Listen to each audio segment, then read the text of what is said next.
प्रवृत्ति में रहने वालों का संग नहीं करना चाहिए भजनानंदी को। क्यों? एक प्रवृत्ति देखी मैथुन धर्म की सौभरी जी ने तो 50 ब्याह किए। तब उन्होंने श्लोक लिखा, संगम त्यजेत मिथुन व्रतिनाम मुमुक्षु सर्वात्मनान विसजेत बहिरिंद्रियाणि।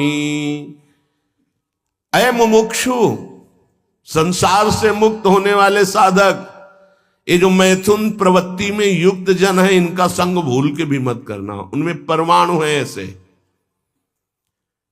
वो तुम्हारे को विचलित कर देंगे, तुम्हारे भजन को छीन लेंगे, तुम्हारा भजन का मार्ग अवरुद्ध हो जाएगा। संगम त्यजेत मिथुन व्रति नाम, यही बाबा ने बताया। भजन करने वालों को विशेष त्याग की बात क्या है, क्या ऐसा है जो उनको बिल्कुल नहीं करना चाहिए? तो बोले जो प्रवृत्ति में, संसार के भोगों में है, निवृत्ति मार्ग के उपासक, भगवत प्राप्ति के मार्ग के उपासक, उनका संग नहीं करना, उनके साथ चलना, उनसे संभाषण करना, ऐसा।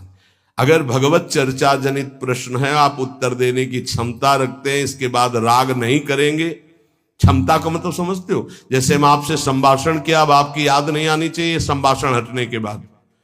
अगर आपकी छवि आई हमारे दिमाग में, आपका चिंतन हुआ, तो इसका मतलब आप अभी अधिकारी नहीं हैं।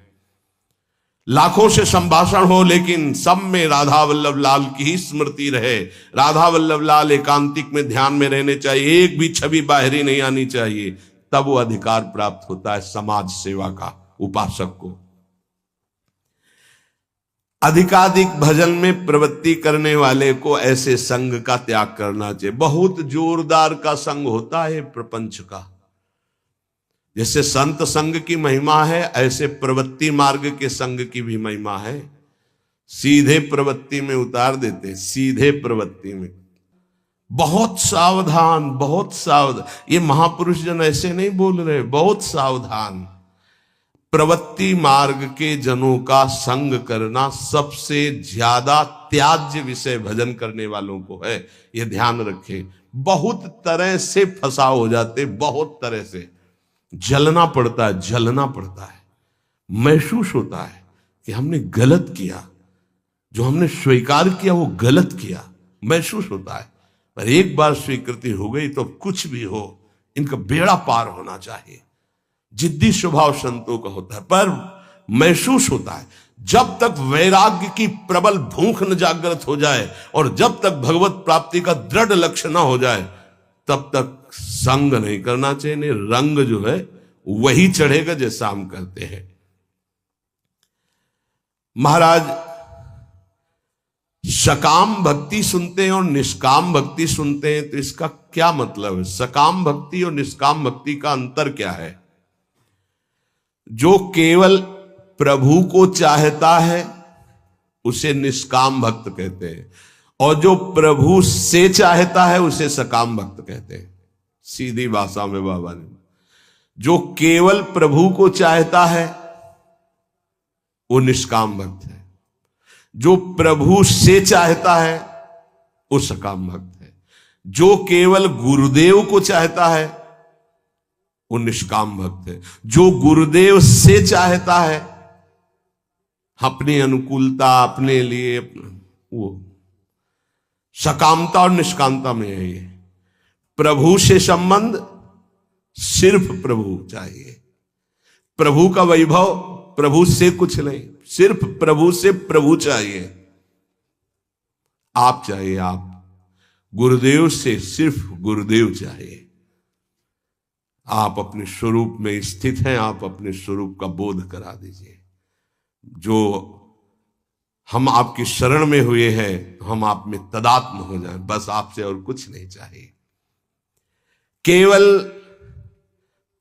प्रभु से कोई चाहना, प्रभु से प्यार ना होना सकामियों का लक्षण है। प्रभु से कुछ न चाहना, केवल प्रभु से प्यार करना, यह निष्कामियों का लक्षण है। ऐसे बड़े बिरले निष्काम। और महाप्रभु अपने धर्म के लिए तो कहते हैं, सबसे पहले कह रहे सबसो हित निष्काम मति, कोई चाह नहीं। सुना है कि पराभक्ति और ज्ञान में कुछ अंतर रहता है या नहीं? आपका क्या विचार है? क्योंकि पराभक्ति और ज्ञान दोनों अलग अलग है, पर है कैसे? तो हम तो नारायण स्वामी के विचार को ही स्वीकार करते हैं। पूज्य बाबा कह रहे हैं पराभक्ति और ज्ञान में तनिको नाही भेद, नारायण मुख्य प्रेम है, कहे संत अरु वेद। जब पराभक्ति को उपासक प्राप्त होता है तो उसमें शुद्ध ब्रह्म बोध भी रहता है और भगवत प्रेम भी रहता है। ये बड़े आश्चर्य की बात है। गीता जी में तो संकेत रूप में बोध को ही प्रधान कहा। ब्रह्मभूता प्रसन्नात्मा न शोचति न कांक्षति, समा सर्वेषु भूतेषु मद भक्तिम लभते पराम। मेरी पराभक्ति का परम लाभ क्या हुआ कि ब्रह्मभूत हो गया। और बाबा नारायण स्वामी के दोहे से कह रहे कि पराभक्ति में एक चमत्कार विशेष ये होता है कि उसे ब्रह्मबोध भी हो जाता है, आत्मस्वरूप का बोध भी, और भगवत प्रेम भी हो जाता है। पराभक्ति और ज्ञान में तनको नाही भेद, पर इतना है कि इसमें मुख्य प्रेम भगवदाकार भी रहता, स्वरूप बोध भी हो जाता है, जो पराभक्ति को प्राप्त हो जाता है। भगवत प्राप्ति के अनेक मार्ग हैं। एक पुरुष के द्वारा कई मार्गों में नहीं चला जा सकता, इसलिए साधक एक मार्ग का चयन कर ले और अपने गुरु प्रदत्त भजन भक्ति का विस्तार करे, आगे बढ़ाता चला जाए। इतना जरूर ध्यान में रहे कि भक्ति में विषय सुख नहीं है। अगर विषय सुख की आकांक्षा करेगा तो भक्ति अंतर्ध्यान हो जाएगी। ऐसा मान ले कि हमारे भाग्य में नहीं है, मान लो ना, पर बड़े भाग्य हैं, कोई भाग्यहीन थोड़ी हो। ये जो विषय सुख है ये तो पापियों को भी प्राप्त है। सुत दारा धन लक्ष्मी पापियों के घर होए, संत समागम हरि कथा तुलसी दुर्लभ।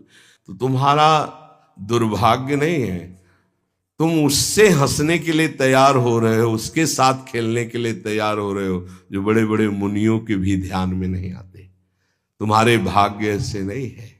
ध्यान मुनि मन ध्यान धरत, थोड़ा अपने लक्ष्य की तरफ। और जब निकस कुंज ठाढ़े भय और भुजा परस्परंस, जब इनको तुम देखोगे तब कैसा होगा? आनंद समुद्र प्रिया प्रीतम। उपासक विषय सुख भक्ति में बहुत बाधक है। जिसको भक्ति की सिद्धि करनी है, प्रेम प्राप्त करना है, तो विषय सुख से बचना चाहिए। मन में लागी चटपटी कब निरखूं घनश्याम, तो नारायण भूल्यो सभी खान पान विश्राम।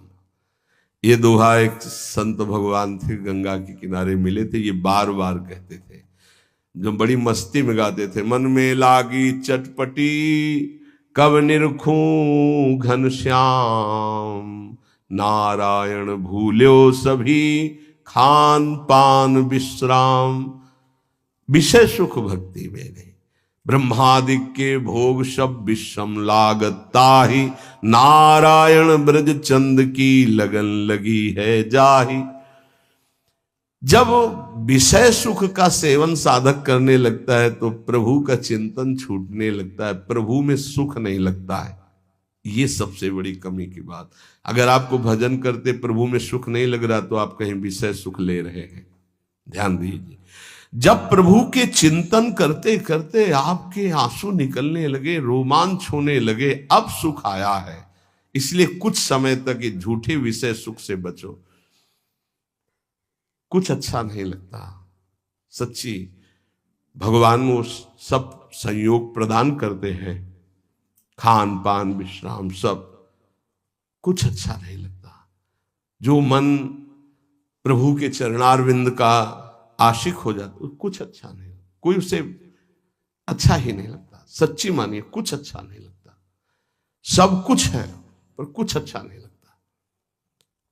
क्यों? क्योंकि जो वास्तविक अच्छा लग रहा था सब में, वो अनंत ब्रह्मांडों का अच्छा लगने वाला अब अच्छा लगने लगा है, इसलिए अच्छा नहीं लगता।